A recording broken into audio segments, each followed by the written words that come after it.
دوبارہ سنو آ رہی ہے، اور یہ سنو جو ہے 21 مارچ کو آئے گی، اسکاٹ لینڈ اور انگلینڈ اور یارکشائر کے علاقے کو بھی افیکٹ کرے گی، اور اس کو سنو بم بھی کہا جا رہا ہے۔ یہ کافی بڑی لیول کی سنو آ رہی ہے، تو جتنے ہم لوگ خوش ہو رہے تھے کہ یار کہ چلو شکر ہے موسم کھل گیا ہے، ٹھیک ہے، لیکن آگے جو ہے موسم دوبارہ خراب ہوتا ہوا نظر آ رہا ہے، جو کہ گورنمنٹ نے بتایا ہے۔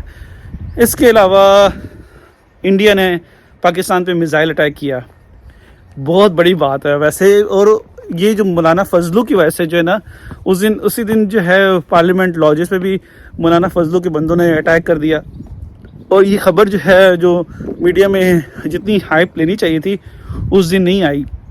لیکن اتنی بڑی بات ہے پاکستان پر میزائل اٹیک انڈیا سے، گو کہ پہلے تو انہوں نے کچھ نہیں کہا، اس ٹائم تو آئی ایس پی آر نے اپنی پریس کانفرنس کر کے بتایا میڈیا کے لوگوں کو، اور اس کے علاوہ جو ہے نہ میڈیا نے بھی اس کو انتظار نہیں کیا، اس سے کہ فضلو بھائی کی وجہ سے مولانا فضل الرحمان جو ہے ان کا ایشو جو ہے وہ میڈیا کو زیادہ اہم لگ رہا تھا، اور اس کے بعد جو ہے پتہ یہ چلا کہ اب انڈیا نے جو ہے خود ایکسیپٹ کر لیا ہے کہ وہ میزائل جو ہے جو پاکستان میں کئی 100 کلومیٹر دور آ کے گرا، اور جس کو پہلے بڑا اسٹرینج آبجیکٹ کے نام سے آرمی نے کہا تھا، تو اب انڈین گورنمنٹ نے یہ کہہ دیا ہے کہ وہ جو اٹیک ہے وہ ہم سے بائی مسٹیک ہوا ہے۔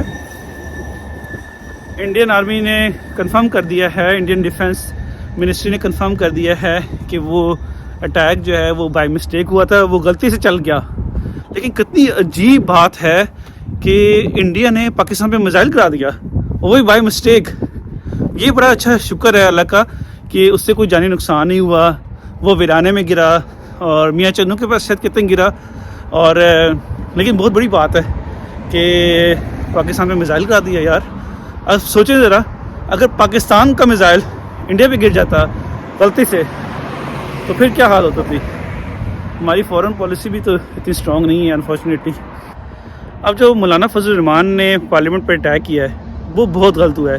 دیکھیں، اگر اٹیک پارلیمنٹ لاجز پہ ہو، مولانا فضل الرحمان کے لوگ کریں، یا پھر عمران خان کے یا پی ٹی آئی کے لوگ پی ٹی وی پہ کریں، دونوں جگہ دونوں غلط ہیں۔ اور ہمارا میڈیا بھی بڑا عجیب سا ہو گیا ہے۔ اگر آپ عمران خان کے فالوور ہیں، عمران خان کو پسند کرتے ہیں، تو آپ پھر عمران خان ریاض جو ہیں ان کے کالمز اور ان کے ٹاک شوز کو سننا پسند کریں گے۔ اگر آپ اینٹی عمران خان ہیں تو آپ جو ہیں حامد میر ہو گئے یا آسمہ شرازی صاحب ہو گئی، اس طرح کے جو ہے لوگوں کے ٹاک شوز یا وی لاگس سننا پسند کریں گے۔ تو ہم لوگ کافی ڈیوائیڈڈ ہو گئے ہیں، اور جہاں پہ نیوٹرل بات کرنی ہوتی ہے تو اس کے لیے آپ کو سمجھ ہی نہیں آتی کہ آپ پھر کس جرنلسٹ کا سنیں سوائے میرے۔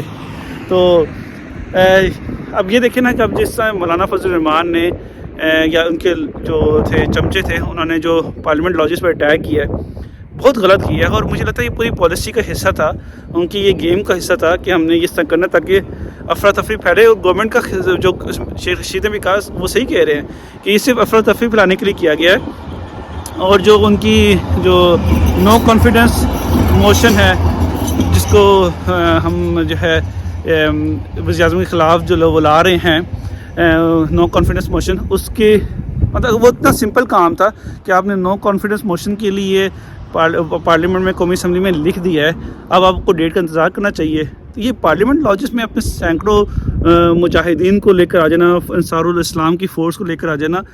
وہ فضل الرحمان کو لے جو ہیں، جو انصار المجاہدین والے ہیں، وہ کہتے ہیں کہ جی کہ ہم خود سیکورٹی سنبھالیں گے، ہم اپنے ممبر آف پارلیمنٹ کے ایک بندے کے ساتھ خود پارلیمنٹ میں جائیں گے۔ تو اچھا کیا ان کو اس دن تو دھلائی کر دی، لیکن بعد میں چھوڑنا پڑ گیا، چھوڑنا تو پڑنا تھا، نہیں چھوڑیں گے تو پھر وہ اور افراتفری پھیلنی تھی۔ یہی جو ہے وہ مولانا صاحب چاہتے ہیں کہ ذرا سی انارکی ہو، اور اس کے بعد جو ہے نا گورنمنٹ کو کمزور کیا جائے، اور یہی ان کا مقصد تھا۔ لیکن بہرحال انہوں نے بندے سارے چھوڑ دیے ہیں، اور کہ چلو ذرا سا حالات ٹھنڈے ہو جائیں۔ لیکن وہ اب یہ دیکھیں نا، نو کانفیڈنس موشن جو ہے اب جو عمران خان کے خلاف آ رہی ہے، تو یہ بھی مجھے بہت بڑا ڈرامہ لگتا ہے۔ یہ اچانک اپوزیشن کو کیا ہو گیا؟ دیکھیں، یہ ماننے کو میں تیار ہی نہیں ہوں کہ جو شہباز شریف کہتے ہیں کہ ہم یہ نو کانفیڈنس موشن جو ہے ہم اس لیے لے کر آ رہے ہیں، اس لیے کہ عمران خان نے وہ یورپی ممالک کو ناراض کر دیا ہے میلسی کے جلسے میں، جو انہوں نے یورپی ممالک کے خلاف بولا ہے. اب اس پہ نو کانفیڈنس موشن کہاں سے آ گئی؟ اور یورپی ممالک سے شہباز شریف کیا معاملے لگتے ہیں جو ان کے اس ناراضگی پہ جو ہے یہاں پہ نو کانفیڈنس موشن لے آئیں گے؟ انہوں نے یورپی یونین کو ناراض کیا ہے، آپ کے پنجاب کو تو ناراض نہیں کیا. تو بہرحال یہ مجھے ابھی تک سمجھ نہیں آئی کہ عمران خان کے جو نو کانفیڈنس موشن ہے اس کے پیچھے ہاتھ کس کا ہے. اس جو نو کانفیڈنس موشن ہے جو وزیر اعظم کے خلاف آ رہی ہے، اس میں جو کامیابی یا ناکامی کے چانسز ہے، دونوں کلیم یہ کرتی ہیں، اپوزیشن بھی اور گورنمنٹ والے لوگ بھی، کہ یہ کامیاب ہو جائے گی. لیکن میرا اپنا خیال یہ ہے کہ اگر تو عمران خان اس جو نو کانفیڈنس موشن میں ہار جاتے ہیں تو پھر پتہ چل جائے گا کہ آرمی عمران خان کے ساتھ نہیں کھڑی ہوئی ہے. اور دیکھیں، عمران خان بہت اچھے لیڈر ہیں، بہت اچھے انسان ہیں، بہت پولیٹیکل ان کی سٹرگل بھی ہے. لیکن جب عمران خان کی گورنمنٹ بن رہی تھی، اس ٹائم آپ نے دیکھا ہوگا کہ اچانک ممبر آف پارلیمنٹ MNAs جہازوں میں بھر کے ادھر آ رہے ہیں ادھر جا رہے ہیں. مطلب ایسے لگ رہا تھا کہ کوئی فرشتے آ گئے ہیں جو عمران خان کی مدد کر رہے ہیں. اس سے وہ فرشتے تو نہیں تھے، لگ ہی رہا تھا کہ اسٹیبلشمنٹ ان کی ہیلپ کر رہی ہے. پیچھے بیک گراؤنڈ میں جو ہے اسٹیبلشمنٹ جو ہے وہ چاہ رہی ہے کہ عمران خان وزیر اعظم بنے. اور عمران خان کے اس ٹائم کے جو دوست تھے، علیم خان، جہانگیر خان ترین، یہ سارے لوگ جو ہیں وہ جو ہے عمران خان کی ہیلپ کر رہے تھے. اور اس ٹائم مجھے بھی یہ لگ رہا تھا کہ یہ عمران خان کی ہیلپ اس لیے کر رہے ہیں کہ وہ PTI کے جو ہیں کارکن ہیں اور وہ عمران خان کے فالوور ہیں. لیکن لگتا یہ ہے کہ وہ چکر نہیں تھا. جیسے جیسے جو ہے اسٹیبلشمنٹ جو ہے عمران خان سے ہاتھ ہٹا رہی ہے، ایسا لگ رہا ہے کہ یہی جو فرشتے بن کے MNAs آئے تھے، یہ سارے آپ آہستہ جو ہیں PMLN اور PTI میں پیپلز پارٹی میں واپس جا رہے ہیں. اور جو ہمیں نظر آ رہا ہے آہستہ لیکن میرا خیال ہے کہ یہ جو نو کانفیڈنس موشن ہے، جب آئے گی اسمبلی میں، جس دن پیش ہوگی اور جو رزلٹ آئے گا اس سے پتہ چلے گا کہ حالات کدھر جاتے ہیں. لیکن یہ بات تو طے ہے کہ اگر عمران خان وزیر اعظم نہ رہے تو انہوں نے پھر بہت ٹف ٹائم دینا ہے، انہوں نے اگلی گورنمنٹ کو بھی چلنے نہیں دینا. اور جو ان کی بھی ٹون لگ رہی ہے، جس طرح انہوں نے دیکھیں ابھی انہوں نے ریسنٹلی جو ہے جلسہ کیا خیبر پختونخوا میں، اور انہوں نے اس میں وغیرہ ذکر کیا کہ جنرل باجوہ نے مجھے کہا ہے کہ فضلو نہ بولا کرو مولانا فضل الرحمان کو. تو دیکھیں یہ بڑا مجھے آکورڈ لگا کہ ایک سٹنگ پرائم منسٹر، ایک جنرل باجوہ جو sitting chief of army staff ہے، ان سے آپس کی جو دونوں کی کنورسیشن ہے اس کو جلسے میں بات کر رہے ہیں. تو مجھے سے لگتا یہ ہے کہ کسی نہ کسی حد تک عمران خان کو آئیڈیا ہے کہ مجھے جو ہے دونوں طرح کھیلنا ہے، اگریسو بھی ہو کے کھیلنا ہے، تاکہ میں یہ میسیج دے سکوں کہ میرے ساتھ عوام ہے، اور اگر میں پرائم منسٹر نہ رہا تو میں ٹف ٹائم دوں گا. میرا خیال ہے اس کا فائدہ عمران خان کو بھی ہوگا. عمران خان کو فائدہ اس لیے ہوگا کہ لوگوں کو سینٹیمنٹس ملیں گے عمران خان کو لوگوں سے، اور یہ آگے الیکشن میں آنے میں ان کو ہیلپ کرے گا. اور ان کے عمران خان کے پاس یہ ایکسکیوز بھی ہوگا کہ دیکھیں مجھے تو کام کرنے نہیں دیا، اس لیے میں کچھ کر نہیں سکتا. ہماری جو ایک مشہور TV کرکٹ کی پریزنٹر ہیں زینب عباس، جن کی کچھ عرصہ پہلے شادی ہوئی، پھر بیٹا بھی ہوا، اب وہ ایک پہلی پاکستانی پریزنٹر بن گئی ہیں جن کو اسکائی نیوز نے ہائر کر لیا ہے. جی جناب، اسکائی نیوز UK نے ان کو ہائر کر لیا ہے، اور یہ پہلی اب پاکستانی TV کمنٹیٹر بن گئی ہیں جو کہ اسکائی نیوز کے ساتھ کام کریں گی.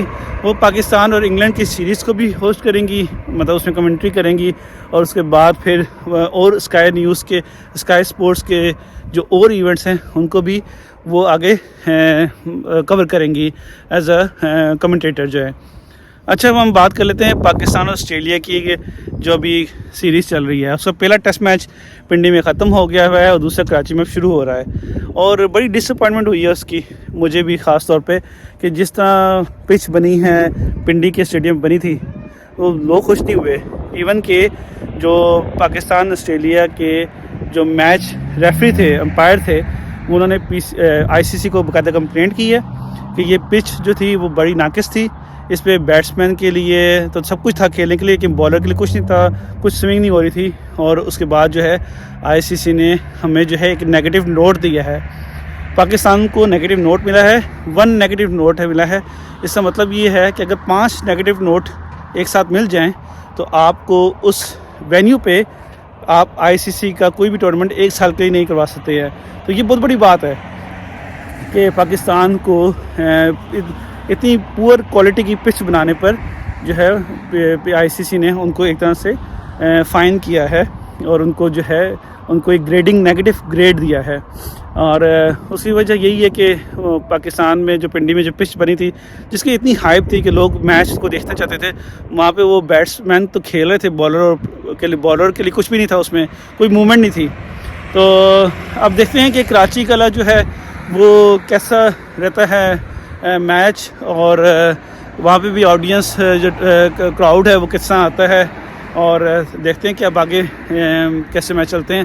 تو یہ تھی آج کی میری تبصرہ واک, اور بہت سارے ایشوز میں نے ذکر کر لی ہیں, ڈسکس کر لی ہیں. اگر آپ کے ذہن میں کوئی چیز کمنٹ ہے, آپ سمجھتے ہیں کہ مجھے ڈسکس کرنی چاہیے تھی یا نہیں کرنی چاہیے تھی, تو آپ مجھے بتا سکتے ہیں. مجھے فیس بک پہ میسیج کر سکتے ہیں, یوٹیوب پہ کمنٹ کر سکتے ہیں, یا پھر مجھے ٹک ٹاک پہ کمنٹ کر سکتے ہیں.